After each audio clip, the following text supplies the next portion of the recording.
जय बाबा की दोस्तों, हरिहर।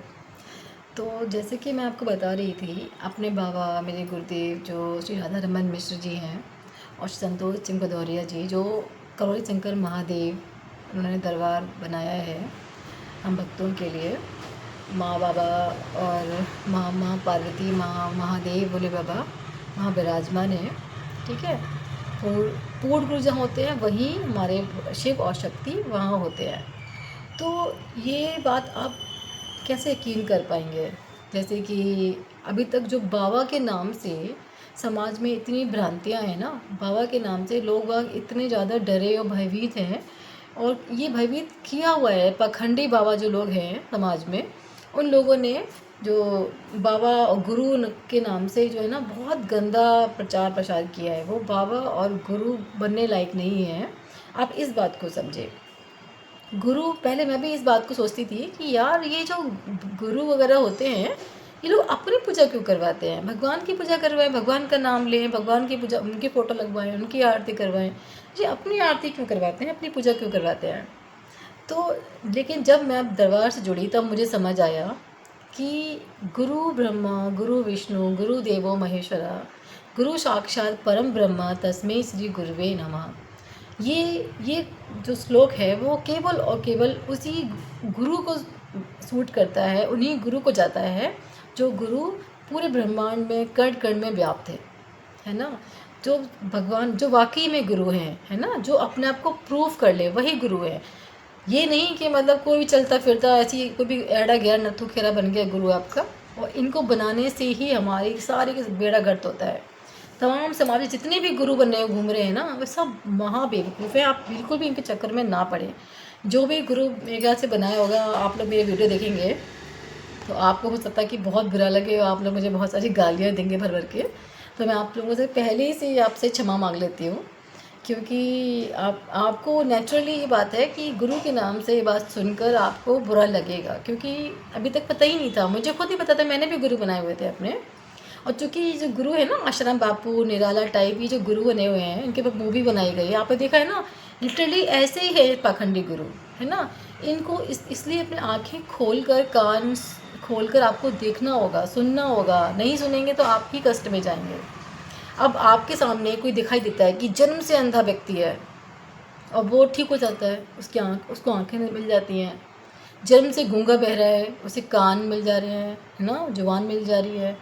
जो बिल्कुल अपाहिज है वो ठीक हो जा रहा है, चल रहा है बिना किसी मेडिकेशन के, बिना किसी छुआछूत के। आपको छूना भी नहीं पड़ा। मेरे गुरु वगैरह जो है ना, वो छूते भी नहीं हैं। वो तो आपको दिखाई भी नहीं देंगे।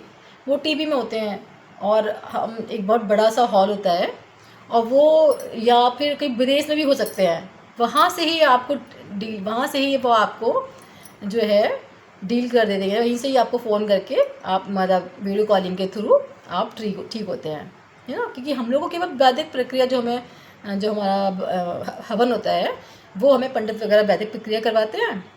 हवन होता है और उनसे हमारे सब कष्ट कट जाते हैं। जो हम प्रार्थना संकल्प करते हैं उससे हमारी सब कष्ट कट जाते हैं। बाबा हमें केवल एक बार टीवी से देखते हैं और उससे हमारे जो थोड़े बहुत बच्चे रह जाते हैं कष्ट, वो भी चले जाते हैं। तो आप ये समझिए कि वो तो छूते भी नहीं हैं, वो देखते भी नहीं हैं, हमसे मिलते भी नहीं हैं। वो तो पैर भी नहीं छुलवाते हैं, क्योंकि भाई अपना टाइम ही नहीं है उनके पास कि करोड़ों लोगों से पैर कैसे छुलवा लेंगे। और छूने के लिए मना भी किया है कि हमें ना तो किसी के स्पर्श में नहीं आना है, चाहे वो कितने भी क्यों ना हो। आज की डेट में समाज में बहुत फैला था ना कि हम सबके पैर छूएंगे तो आशीर्वाद मिलेगा। लेकिन क्या उनके पास आशीर्वाद है? चाहे वो कोई भी इंसान हो, हम लोग अपने ही फैमिली रिलेशन में ही सबके पैर छूते हैं, मम्मी पापा के, भाई बहनों के और हमारे ख़ानदानियों के, सबके पैर छूते हैं। तो क्या जो वो आशीर्वाद देते हैं वो आशीर्वाद उनके पास है?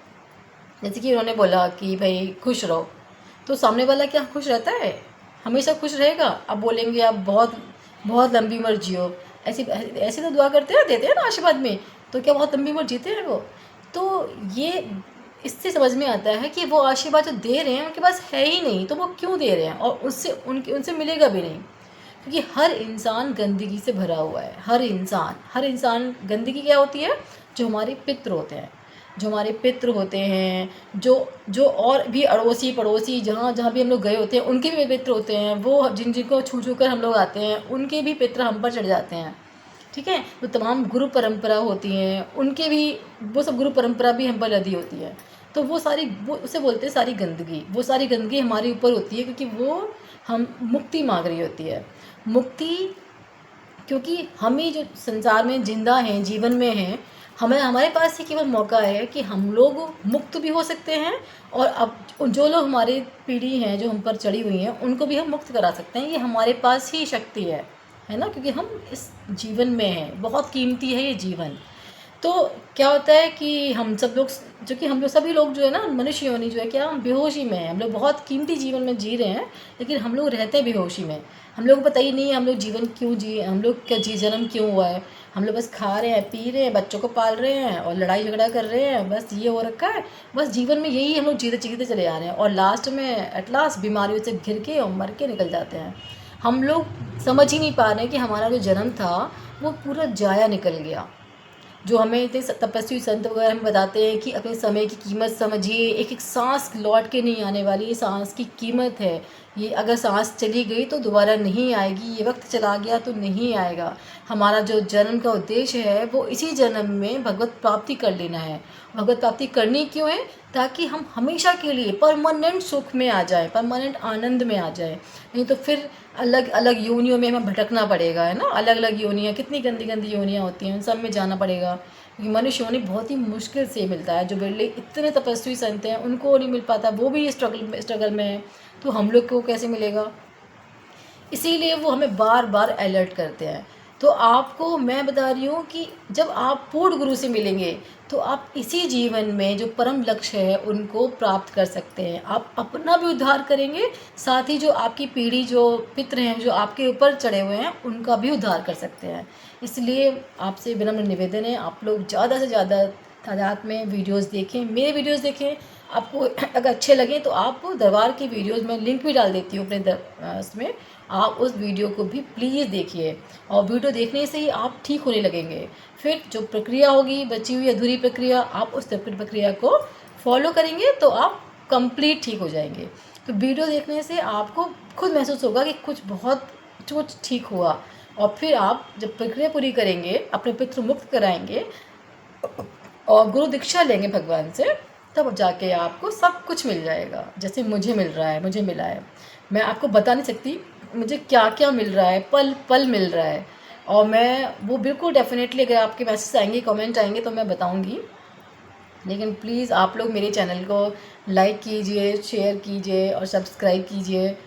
मैंने जो भी कुछ आपको बुरा लगा तो उसके लिए तहे दिल से माफ़ी है, क्योंकि सच बोलने में कोई भी गुनाह नहीं है। सच बोलना ही चाहिए, हमारा फ़र्ज़ है।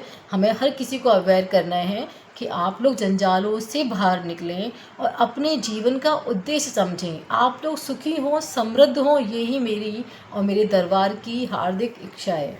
जय बाबा की, हरि हर।